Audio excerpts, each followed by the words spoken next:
जो आज का हमारा टॉपिक है वो है एर्गोजेनिक एड। एर्गोजेनिक एड होती है बेसिकली एक्सटर्नल, आप कोई एड ले रहे हो जो कि आपको हेल्प करे किसी चीज के लिए। इसमें हमारे पास कोई भी ट्रेनिंग टेक्निक आ सकती है, मैकेनिकल डिवाइस आ सकती है, न्यूट्रिशन प्रैक्टिस आ सकती है, फार्माकोलॉजिकल मेथड और फिजियोलॉजिकल टेक्निक आ सकती है जो कि आपकी एक्सरसाइज को, परफॉर्मेंस को इनहेंस करे और आपकी कैपेसिटी और ट्रेनिंग अडेप्टेशन को बेहतर करे। जो ये एर्गोजेनिक एड्स हैं जो कि हम एज अ डाइटरी सप्लीमेंट जो है उनका यूज बहुत वाइड स्प्रेड है इन ऑल स्पोर्ट्स। कोई भी एथलीट है, वो रिक्रिएशनल है, एलाइट है और या प्रोफेशनल है, वो उनको as a dietary supplement ergogenic aid को वो है वो यूज कर रहा है। ठीक है। अगर जो सब्सटेंसेस है ऑब्टेनेबल बाय प्रिस्क्रिप्शन और बाय इलीगल मीन और other marked as supplement vitamin और मिनरल्स, कोई भी तरह के आपके सप्लीमेंट हैं, विटामिन हैं, मिनरल्स हैं जो कि आपकी एथलेटिक परफॉर्मेंस को इन्हेंस कर रहे हैं और आपको असिस्ट कर रहे हैं वेट लॉस करने को, तो उनको हम एज अ एर्गोजेनिक एड जो है वो कंसीडर कर रहे होते हैं। रिसर्चेस कहती हैं कि जो 50% ऑफ यूनिवर्सिटी एथलीट हैं वो सप्लीमेंट्स लेते हैं एज एर्गोजेनिक एड। 98%, 50 to 98.6%। ठीक है। उनकी डिफरेंट रीजंस हैं डिफरेंट जेंडर्स में। वुमेन जो है वो रिपोर्ट करती हैं कि वो सप्लीमेंट ले रही हैं ताकि वो अपनी हेल्थ और अपनी ओवरकम कर सके इनएडिक्वेट डाइट को। ठीक है। लेकिन जो as a compare to men, वो ले रहे हैं ताकि वो अपनी स्पीड, एजिलिटी, स्ट्रेंथ, पावर को इनहेंस कर सके। इसके अलावा 45% ऐसे हैं जो कि हेल्थ रीजन की वजह से या अपने इम्यून बूस्टर की वजह से ले रहे हैं। 40% परफॉर्मेंस इंप्रूवमेंट के लिए ओनली 20% रिपोर्टेड है कि वो सप्लीमेंट यूज करें। उसके लिए वो डिफरेंट पिल्स, ड्रिंक्स, बार, जेल जो है वो कंज्यूम करते हैं ताकि वो अपनी स्पीड, स्ट्रेंथ, परफॉर्मेंस और मिनिमाइज कर सके अपनी डिले फटीग को। इसके अलावा सप्लीमेंट्स यूज किए जाते हैं to build muscle mass, to reduce weight और excess body fat, to enhance exercise performance. जो आपके पास टेबल 24(2) है, इसमें आपको बताया गया है recommendation to use for food and drinks before, during and after. ठीक है। ये गाइडलाइंस है कि आप स्पोर्ट ड्रिंक ले रहे हैं, हाई कार्ब एनर्जी ड्रिंक ले रहे हैं, स्पोर्ट बार ले रहे हैं, स्पोर्ट शेक ले रहे हैं, एनर्जी जेल ले रहे हैं, शॉर्ट ब्लॉक ले रहे हैं, स्पोर्ट बीन ले रहे हैं, वो आपने उसकी करेक्टरिस्टिक क्या है, करेक्टरिस्टिक मतलब उसकी कंपोजिशन क्या है, इसमें कितने कार्ब है, कितने विटामिन है, कितनी प्रोटीन है, कितने मिनरल है, कितना सोडियम है, कितना पोटाशियम है, कितना वाटर है, आपने बिफोर कितना लेना है, ड्यूरिंग कितना लेना है, आफ्टर कितना लेना है। ठीक है। ये 24x2 टेबल जो है वो आपको ये सारी रिकमेंडेशन दे रहा है। जो नीचे 24:3 है, ये आपको सारे अमाइनो एसिड और जो भी आप ergogenic aid as a supplement consume कर रहे हैं उनके आपको एक्शन और क्लेम, उनके साइड इफेक्ट और उनके ऊपर जो रिसर्चेज हुई हैं वो आपको कर रहा है, और वो लीगल है या इलीगल है वो भी, और कितनी डोज पे लीगल है, कितनी डोज पे इलीगल है वो भी जो है वो आपको 24:3 में जो है वो टेबल बता रहा है। अच्छा, बैक टू द टॉपिक। अच्छा, जो एथलीट है उनको बॉम्बर्ड किया जाता है डिफरेंट एडवर्टाइजमेंट से, टेस्टिमोनियल से, या उनके एथलीट अदर जो हैं साथ कोलीग्स, कोचेस जो हैं वो उनको रेकमेंड कर रहे होते हैं कि आप ये डाइटरी सप्लीमेंट लें तो आपकी परफॉर्मेंस इनहेंस होगी। The dietary supplement health and education act protect dietary supplement from being required to demonstrate proof of efficacy और safety। अंडर दिस एक्ट जो है वो फूड एंड ड्रग एडमिनिस्ट्रेशन जो है वो अब रेगुलेटरी का बॉडी नहीं है कि वो सप्लीमेंट को कंट्रोल कर सके, और वो क्लासीफाई करते हैं सप्लीमेंट को एज अ फूड। जो मैन्युफैक्चरर है वो अलाउ करते हैं कि वो पब्लिश करें limited information about the benefit of dietary supplement in the form of statement of support, जिसको हम health claim structure structure function claims भी कहते हैं। ठीक है। तो इनका ग्रेट डील करते हैं प्रिंटेड मटेरियल को ताकि वो कंफ्यूज कर सकें एथलीट्स को at the point of sale of nutritional product. Research suggest करती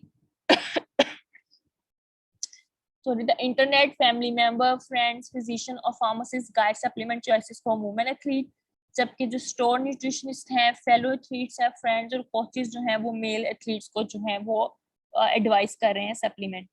बहुत लोग बिलीव करते हैं कि जो एर्गोजेनिक एड है वो इम्प्रूव करती है परफॉर्मेंस को और असिस्ट करती है रिकवरी में, और as in past or probably in future many of these ergogenic aid are not supported by scientific studies or may act only as placebos।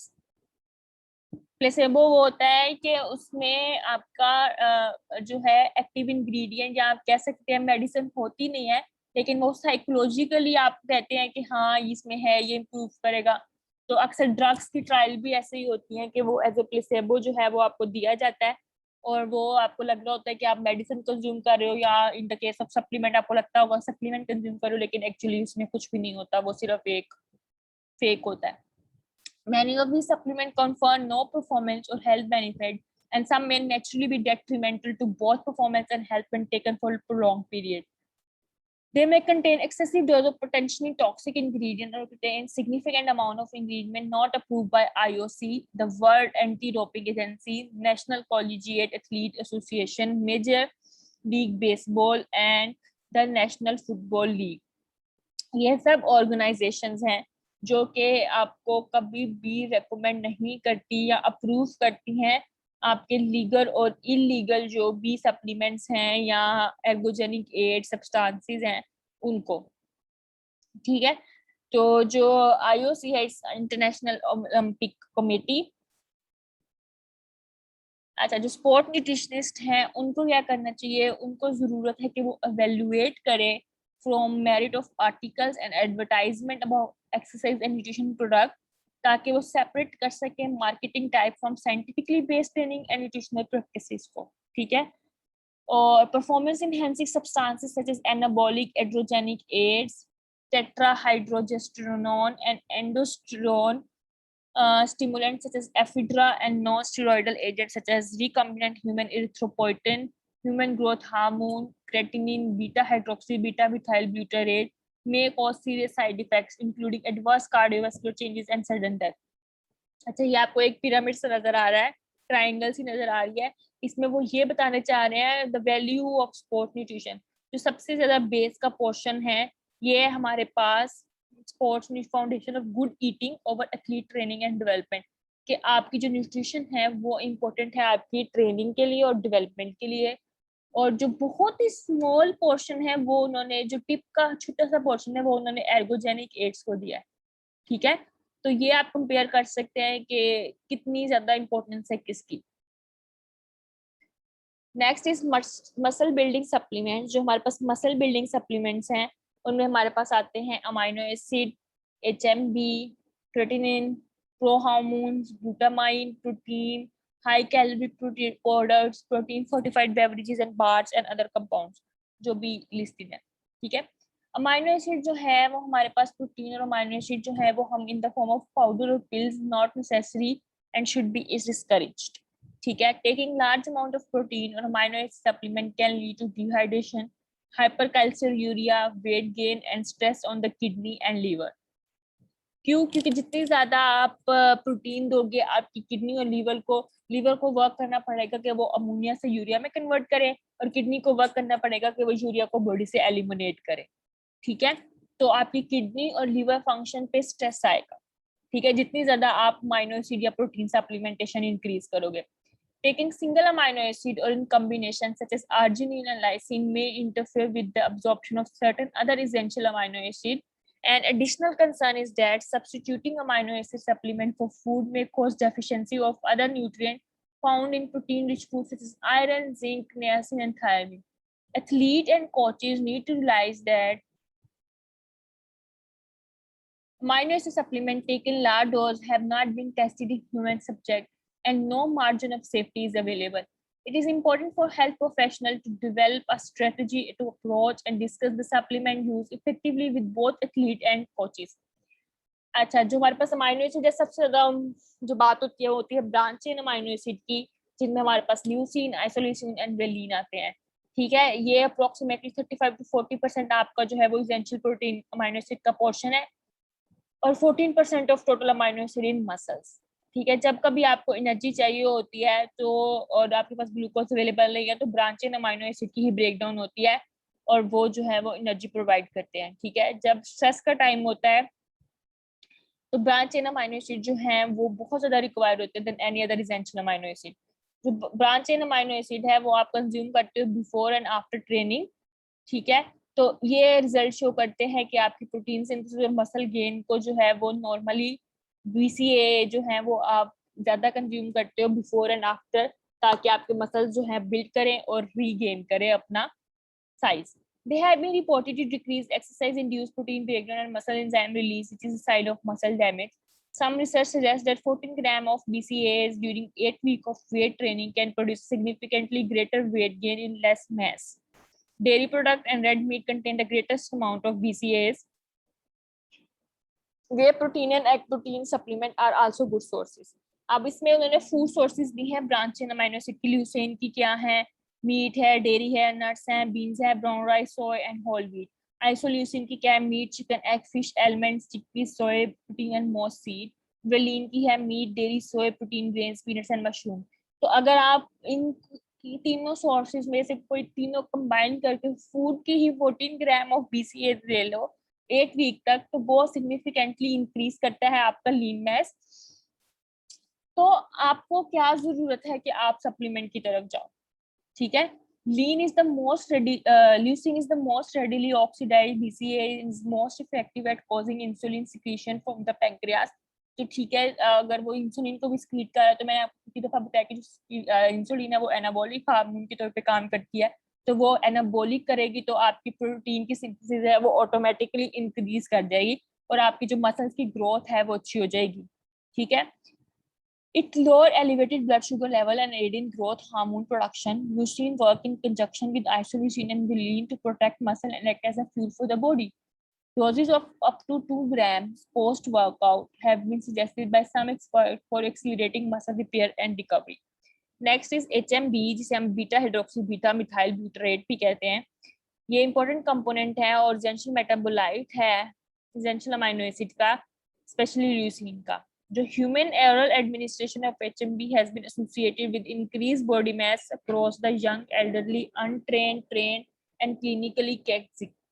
ठीक है, जो कैक्सिक होता है, जो स्पेशली जो हमारे पास होते हैं कैंसर पेशेंट, उनमें कैक्सिया जो है वो डेवलप होने चाहिए, एक्सेस मसल लॉस होना शुरू हो जाता है। ठीक है, तो वो कैक्सिया की जो है वो कंडीशन जो है वो प्रोड्यूस होना शुरू हो जाती है, तो उस केस में जो है वो HMB सप्लीमेंट जो है वो रिकमेंड किया जाता है। The effect of HMB supplementation in trained athlete is not clear, with most study reporting non-significant gain in muscle mass. Regarding HMB supplementation and exercise recovery, several studies have found that subjects supplemented with HMB may have less stress-induced muscle protein breakdown. Recent research suggests that both acute and chronic administration of HMB are associated with less exercise-induced muscle damage and soreness. Additional research is necessary to determine the effectiveness of this supplement both as an ergogenic and recovery aid for athlete. Next is creatine. Creatine is an important amino acid normally produced in the body from arginine, glycine, and methionine. Most dietary creatine comes from meat, but half is manufactured in the liver and kidney. For meat eater, dietary intake of creatine is approximately 1 gram daily. The body also synthesizes approximately 1 gram per day, a total of production of approximately 2 gram daily. In normal healthy person, approximately 40% of muscle creatine exists as free creatine. The remainder become combined with phosphate to form creatine phosphate, जो कि फिर आपको मैंने बताया था कि पीछे आप पढ़ चुके हैं, एनर्जी प्रोड्यूस करने के लिए हमारी बॉडी यूज करती है। Approximately 2% of body creatine is broken down daily to creatine mean before excretion by the kidney. The normal daily excretion of creatinine is approximately 2 grams for most person. Those with lower level of intramuscular creatine, such as vegetarian, may respond to creatine supplementation. Creatine is one of the most researched and popular sports supplement. It supplies most of the energy for short-term maximum in exercise, such as weightlifting, running a 100 mm sprint, swimming, गिंग a bat और putting a football. क्यों? क्योंकि जो creatinine है वो हम use कर रहे होते हैं, मैंने आपको बताया था एनारोबिक एनर्जी सोर्स की तरह, जो कि हमें क्रिएटिनिन फॉस्फेट से मिलती है। तो ये हमारे पास शॉर्ट टर्म होती है, इसलिए हम शॉर्ट टर्म एक्सरसाइज के लिए ही इसको रेकमेंड करते हैं। ठीक है, When creatine is stored in the muscle are depleted, ATP synthesis is prevented, energy can no longer be supplied at the rate required by the working muscle. Improved athletic performance has been attributed to this ATP resynthesis. Creatine supplement increase body mass or muscle mass during training. Short-term gains may be primarily water, whereas long-term gain along with resistant training and muscle mass. Studies suggest creatine does not enhance exercise and in events lasting more than 90 seconds. However, creatine supplementation may improve sub-maximal exercise performance for HIIT, which promote fitness similar to endurance training. Creatine absorption appear to be stimulated by insulin. Therefore, ingesting creatine supplement in combination with carbohydrate, amino acid, or protein can increase muscle creatine concentration. Once creatine is taken up by the muscle, it is trapped within the muscle tissue. It is estimated that muscle creatine declines slowly and will still be elevated 2 to 3 months after ingestion of 20 grams of creatine for 5 days. Current thought is to consume creatine at a dose of 2 to 5 grams daily. Human muscle appear to have an upper limit of creatine storage, thus excess creatine presumably will be the little benefit. Few data exist on the long-term benefit and risk of creatine supplementation. There have been anecdotal description of athletes who have had muscle strain and tear, dehydration, and kidney damage. Thus, the American College of Sport Medicine advised against taking creatine for youth 18-year-old and younger. Next is peptide hormone, जिसमें हमारे पास आता है इथ्रोपोएटिन. इथ्रोपोएटिन हम use करते हैं bread blood cell की production के लिए. जो बोन मैरो सप्रेशन पेशेंट होते हैं या ल्यूकेमिया के पेशेंट होते हैं, कीमोथेरेपी हो रही होती है, जो रीनल फेलियर के पेशेंट होते हैं, क्योंकि जो हमारी किडनी है वो रिस्पॉन्सिबल है फॉर द प्रोडक्शन ऑफ इथ्रोपोएटिन. तो जब रीनल फेलियर पेशेंट होते हैं तो फिर उनको इथ्रोपोएटिन जो है वो एक्सटर्नली दिया जाता है. ठीक है. जो एथलीट्स होते हैं वो injection increase the serum haematocrit and oxygen carrying capacity of blood and दस वो इनहेंस कर देती है उनकी VO2 मैक्स और इंड्योरेंस. जो EPO लेते हैं एज एन एर्गोजेनिक एड, वो डिफिकल्ट था डिटेक्ट करना बिकॉज क्योंकि किडनी भी इन्हें प्रोड्यूस करती है. लेकिन अब ऐसे ब्लड टेस्ट निकाले गए हैं जिनसे वो इजीली डिटेक्ट कर देते हैं, क्योंकि इनमें हेमाटोक्रिट लेवल जो है वो एलिवेट कर जाता है. और ये बैंड आइटम है फ्रॉम एंड्योरेंस स्पोर्ट और इसका मिसयूज हो रहा होता है. ठीक है. Despite it's ban by the IOC, ये स्टिल जो है वो कॉमनली यूज हो रहा है और इसमें ड्रास्टिकली हाई हेमाटोक्रिट होता है combined with exercise induced dehydration, जिससे थिक और विस्कस ब्लड प्रोड्यूस होता है जो कि जाके कोरोनरी और सेरेब्रल वैस्कुलर ओक्लूजन्स कॉज कर सकता है, हार्ट अटैक कॉज कर सकता है, स्ट्रोक कॉज कर सकता है. इसके अलावा ये ब्लड प्रेशर और ब्लड एलिवेट कर सकता है पोटेशियम लेवल्स को. Next is human growth hormone. इसके बहुत फंक्शंस होते हैं बॉडी में ह्यूमन ग्रोथ हार्मोन के, और ये normally through out the life जो है वो प्रोड्यूस होता रहता है. ये क्या करता है, स्टिमुलेट करता है प्रोटीन सिंथेसिस को, कार्बोहाइड्रेट इनहेंस करता है, फैट मेटाबॉलिज्म को भी इनहेंस करता है. इसके अलावा सोडियम को बैलेंस करता है और स्टिमुलेट करता है हमारे bone and connective tissue turnover को. तो जो AGH प्रोडक्शन है वो डिक्रीज करती है with age after the peak growth years. The amount secreted is affected by diet, stress, exercise, nutrition and medication. ये भी IOC के थ्रू बैंड है, लेकिन अभी तक ये जो है एथलीट्स को यूज कर रहे हैं. पोटेंशियल साइड इफेक्ट क्या है कि ये स्किन चेंजेस कॉज करता है, डार्कनिंग करता है of moles, adverse effect on glucose metabolism and on lipid profile and growth of bones as evidenced by protruding jaw and boxy forehead. इसके अलावा हमारे पास प्रो हार्मोन्स और स्टेरॉइड्स हैं. Pro hormone जो है वो बेसिकली पॉपुलर है among body builders को, जो कि नेचुरल बूस्टर्स के तौर पे और एनाबॉलिक हार्मोन्स के तौर पे उन्हें यूज कर रहे हैं.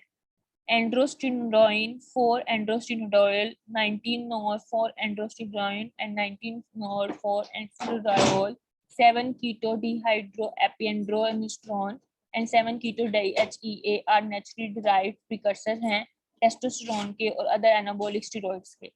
जो एंड्रोस्टेरोन है वो एनाबॉलिक एंड्रोजेनिक स्टेरॉइड है जो कि इंक्रीज करता है ब्लड टेस्टोस्टेरोन लेवल्स को, ताकि वो स्ट्रेंथ और लीन बॉडी टिश्यू को इंक्रीज कर सके human.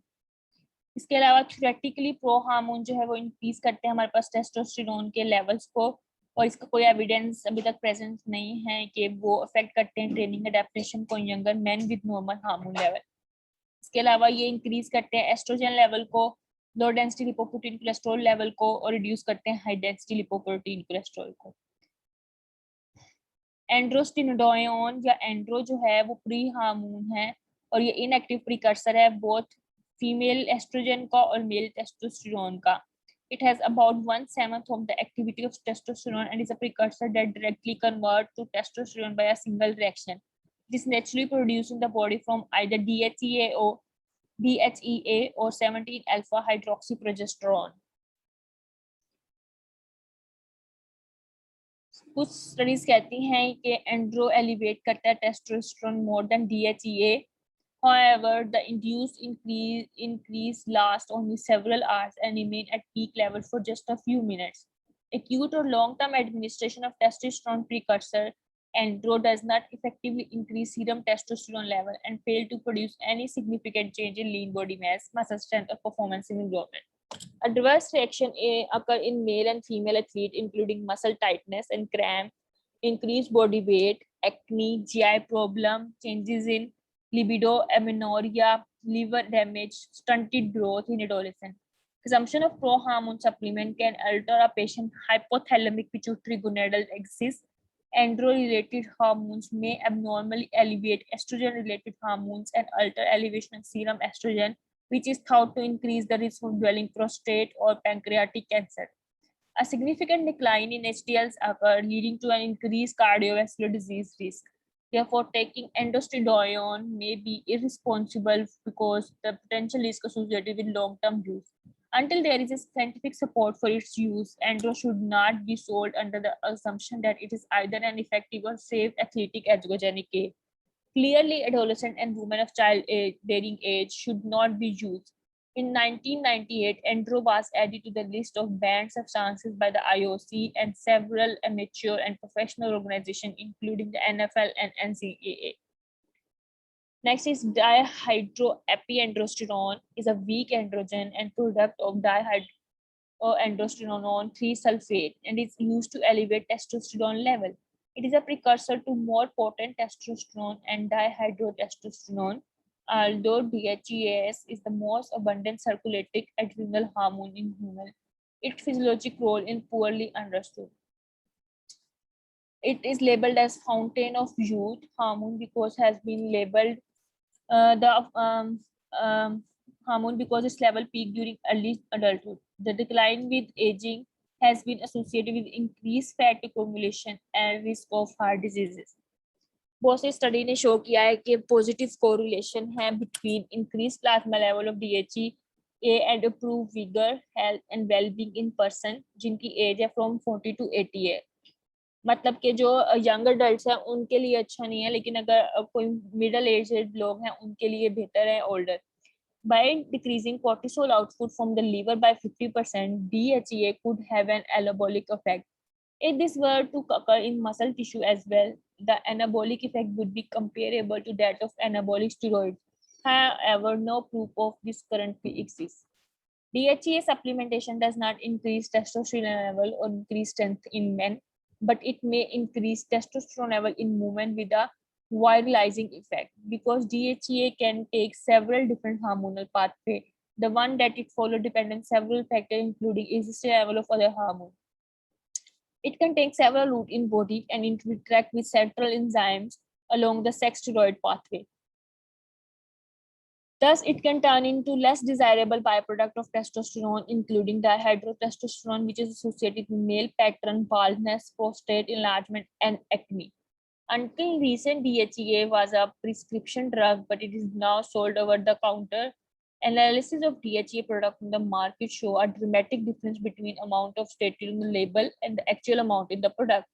The benefit taking DHEA of sport performance have not clearly established, and the effect of chronic DHEA are not known. Long-term safety has not been established, and they are concerned that chronic using may worsen prostate hyperplasia or even promote prostate cancer. Athlete के लिए recommend नहीं है क्योंकि ये alter कर सकता है testosterone AP testosterone ratio को, जो कि एक्सीड कर जाती है 6:6:1 limit set by the IOC, US Olympic committee, NFL and NCAA. Next is steroids, जो एंड्रोजेनिक एनाबॉलिक स्टेरॉइड्स हैं वो कैटेगराइज हैं all mail sex steroid hormones. They are synthetic derivatives and their active metabolized used to enhance athletic performance and appearance. AAS use was reported in 1950 Olympics and was banned in 1976. Steroid may be used in oral or intramuscular preparations. The legal and illegal use of these drugs is increasing as a result of society occupation while with increasing muscle strength, size, and libido. Originally designed for therapeutic use of increasing among adolescents and females. Anecdotal evidence suggests that widespread use of anabolic steroid harm athletes 20 to 90%, especially at the professional and elite amateur level. Use among high school boys is approximately 5 to 10% rate. Among college athletes are slightly higher. Use of multiple steroids simultaneously in excess of therapeutic dose by 10-fold to 100-fold is known as stacking.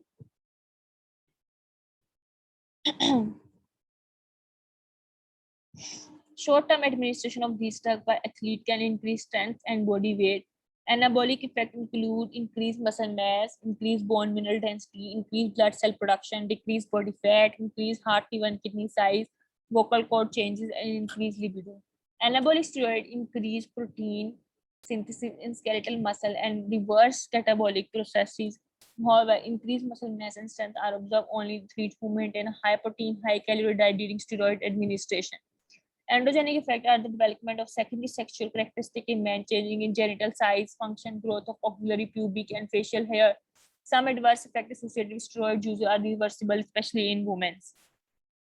ये है अच्छा पहले आप 24(3) देखो box इसमें commonly abuse steroids हैं जो कि ओरल हैं या इंजेक्टेबल हैं ये ओरल है एंड्रोल है ऑक्जेंड्रल है डायनाबोल है विंस्ट्रोल है ये इनके ब्रांड नेम है इंजेक्टेबल में हमारे पास हैं स्टेनोजोलोल लेंड्रोलिन टेंड्रोलोन टेस्टोस्टेरोन साइप्रिनोएट बोल्डेनोन अनडेक्लेनेट अच्छा अब ये कुछ इफेक्ट्स हैं स्टेरॉइड्स के इन एथलीट्स सबसे पहले चिल्ड्रन में क्या होता है premature closing of growth plates males में increase sex drive acne vulgaris enlarged breast testicular hypertrophy infertility female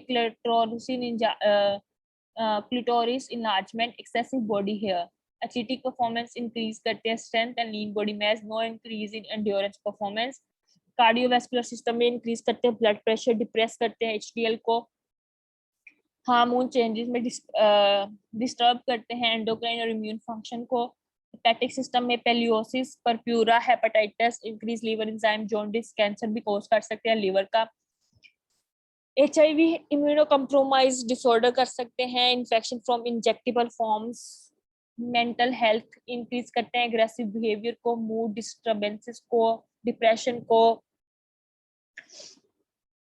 metabolic change cause करते हैं changes in haemostatic system and urogenital tract alter करते हैं ग्लूकोज मेटाबॉलिज्म को इम्यून सिस्टम सप्रेस करते हैं thyroid hormone level को भी डिक्लोर करते हैं short stature tendon rupture skin में एक्नी सिस ऑयली स्कैल्प नेक्स्ट लेक्चर में नेक्स्ट टॉपिक स्टार्ट करेंगे